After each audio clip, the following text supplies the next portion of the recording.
రైతులు, మహిళలు, యువత, కార్మికుల సమస్యలపై తెలంగాణ బీజేపీ పోరాటం చేస్తోందని ఆ పార్టీ జాతీయ అధ్యకుడు కేంద్ర మంత్రి జగత్ ప్రకాష్ నడ్డా అన్నారు. తెలంగాణ భవిష్యత్, దేశ భవిష్యత్తు కోసం పనిచేస్తున్న పార్టీ బీజేపీ ఒక్కటేనని స్పష్టం చేశారు. హైదరాబాద్ సరూర్ నగర్ లో బీజేపీ నిర్వహించిన బహిరంగ సభకు జేపీ నడ్డా హాజరయ్యారు. ఈ సందర్భంగా నడ్డా మాట్లాడుతూ తెలంగాణ అభివృద్ది కోసం నిరంతరం కృషి చేస్తున్నామని చెప్పారు. త్వరలో తెలంగాణలో బీజేపీ ప్రభుత్వం ఏర్పాటవుతుందని, ఇటీవల వచ్చిన లోక్ సభ ఎన్నికల ఫలితాలే ఇందుకు నిదర్శనమని తెలిపారు.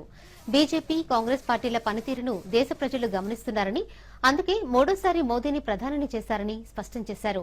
ప్రజల ఆకాంక్షలకు అనుగుణంగా ప్రధాని మోదీ పాలన సాగుతుందని కేంద్ర మంత్రి కిషన్ రెడ్డి తెలిపారు.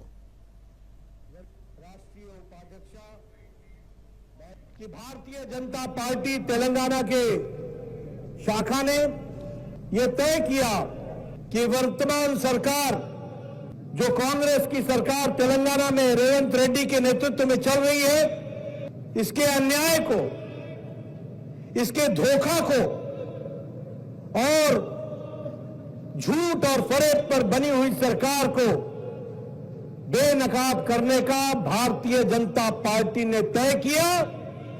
और मैं भारतीय जनता पार्टी के तेलंगाना के अध्यक्ष और उनकी टीम को, सभी लोगों को बहुत बहुत बधाई देता हूं जिन्होंने ये जिम्मेवारी उठाई। వచ్చిన తర్వాత తెలంగాణకు మేలు జరగల.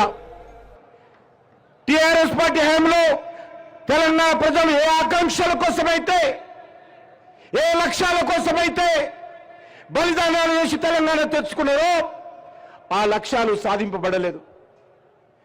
కాంగ్రెస్ పార్టీ వచ్చిన తర్వాత కూడా టిఆర్ఎస్ పరిపాలనకు, కాంగ్రెస్ పార్టీ పరిపాలనకు ఏమాత్రం తేడా లేదు. దొందే, రెండు ఒకటే, ఒకే తాళ్ళు ముక్కలే, ఒకే డీఏ, కవల పిల్లలు ఇచ్చినటువంటి హామీలు అమలు చేయనటువంటి పాలన ఈరోజు మనం చూస్తా ఉన్నాం.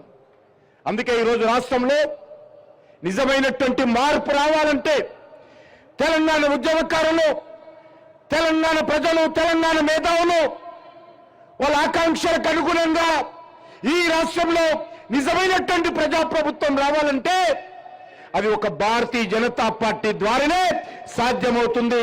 నరేంద్ర మోడీ గారి నాయకత్వంలోనే ఈ తెలంగాణ అభివృద్ధి విషయం